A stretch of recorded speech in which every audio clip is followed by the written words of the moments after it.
South Sudanese rebel leader Riek Machar has agreed to meet with the country's president Salva Kiir in Ethiopia next week.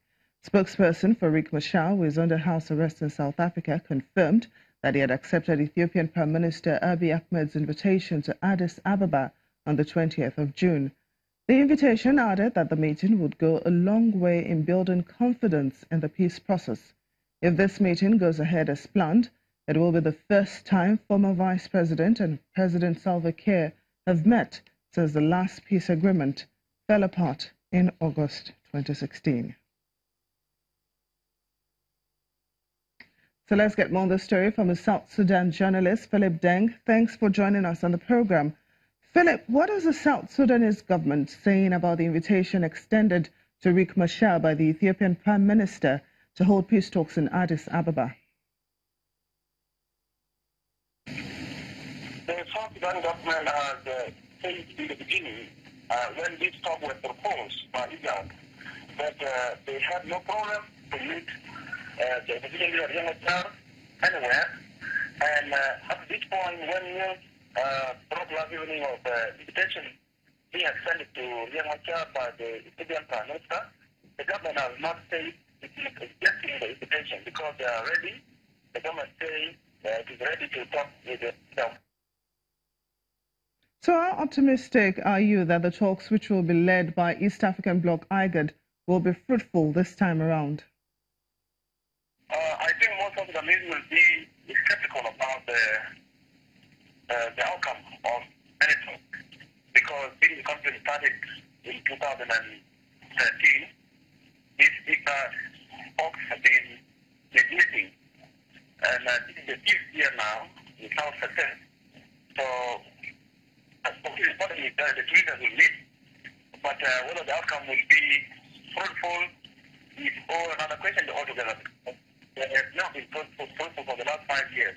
So anybody who is very skeptical can be forgiven.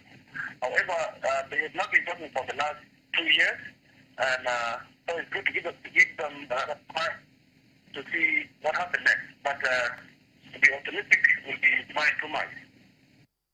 So, Philip, just tell me, why has it been so difficult for peace to reign in South Sudan, considering the fact that Riek Machar is actually under house arrest in South Africa?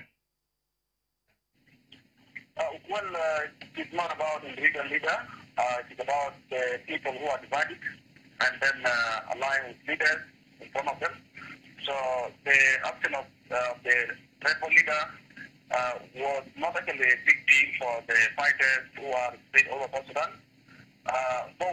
Both the fighting had actually reduced to small pockets of attacks on roads, more raiding.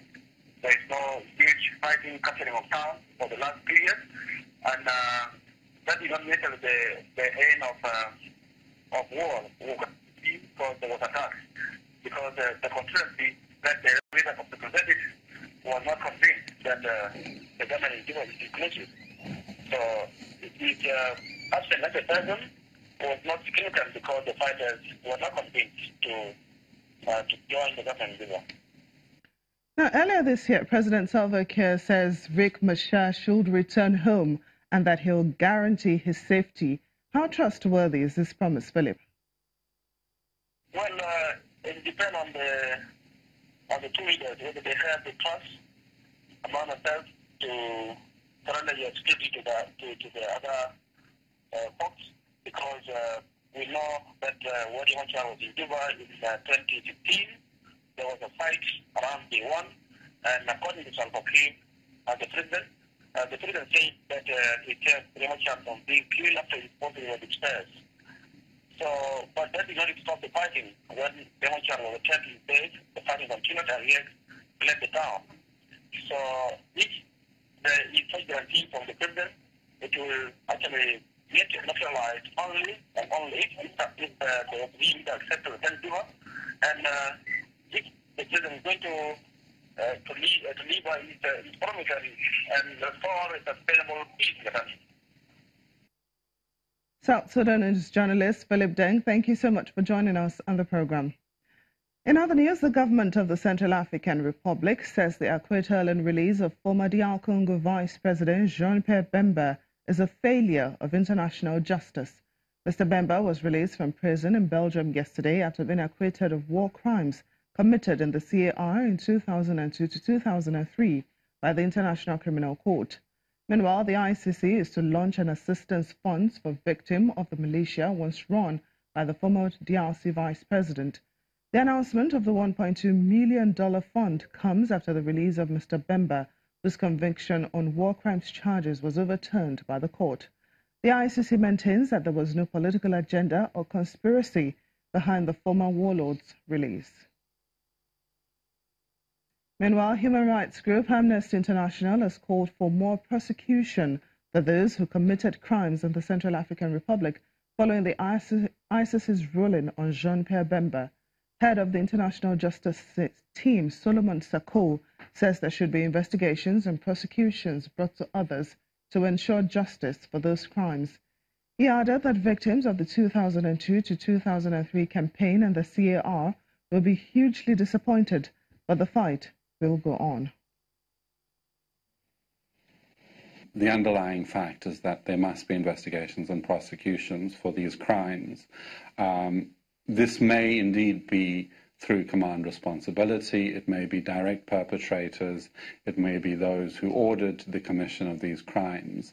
However, the point is that we have thousands of victims who are still crying out for justice, and the authorities must take every possible step to ensure justice for those crimes. This cannot and will not be the end to attempts to achieve justice for victims in the Central African Republic.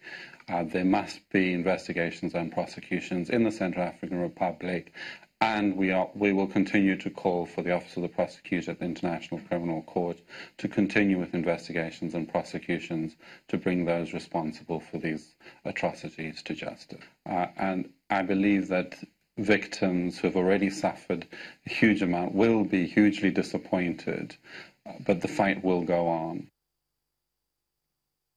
Still to come on the program, Cameroonians displaced in the crackdown on Anglophone separatists seek shelter in the forest. Please stay with us for details.